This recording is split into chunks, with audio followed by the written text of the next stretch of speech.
നടത്താൻ സംസ്ഥാന സർക്കാർ നിശ്ചയിച്ച സിനിമ കോൺക്ലേവ് മാറ്റിയേക്കുമെന്ന വിവരമാണ് വരുന്നത്. ഗോവൻ ചലച്ചിത്രമേളയും IFFKയും കണക്കിലെടുത്താണ് തീരുമാനം. ഉമേഷ് ബാലകൃഷ്ണൻ നൽകും വിവരങ്ങൾ. ഉമേഷ്, ജനുവരിയിൽ കോൺക്ലേവ് നടത്താനാണ് ആലോചന എന്നാണ് ഇപ്പോൾ മനസ്സിലാക്കാൻ കഴിയുന്നത്. നവംബറിലായിരുന്നല്ലോ ആദ്യം തീയതി നിശ്ചയിച്ചിരുന്നത്.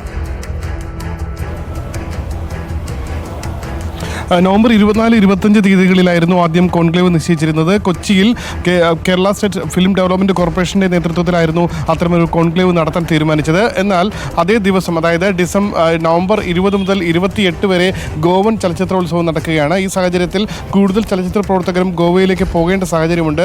അതുകൊണ്ട് തന്നെ ഉദ്ദേശിച്ച ഫലം ഈ ഗോവയിൽ ചലച്ചിത്രോത്സവം നടക്കുന്ന സമയത്ത് കോൺക്ലേവ് നടത്തിയാൽ ഉദ്ദേശിച്ച ഒരു ഫലം ഉണ്ടാകില്ല എന്നുള്ള ഒരു വിലയിരുത്തലിൻ്റെ അടിസ്ഥാനത്തിലാണ് കോൺക്ലേവ് മാറ്റാൻ തീരുമാനിച്ചിരിക്കുന്നത്. അതിനുശേഷം ഡിസംബറിലും സമാനമായ പ്രശ്നങ്ങളുണ്ട്. ഡിസംബറിൽ 13 മുതൽ IFFK തുടങ്ങുകയാണ്. അതുകൂടാതെ കേരളീയവുമുണ്ട്. ആ സാഹചര്യത്തിൽ IFFKയും കേരളീയവും കണക്കിലെടുത്ത് ഡിസംബറിലും ഇത് നടത്താൻ കഴിയില്ല. ജനുവരിയിൽ ഒരു ഡേറ്റ് നിശ്ചയിക്കാനാണ് ഇപ്പോൾ തീരുമാനിച്ചിരിക്കുന്നത്.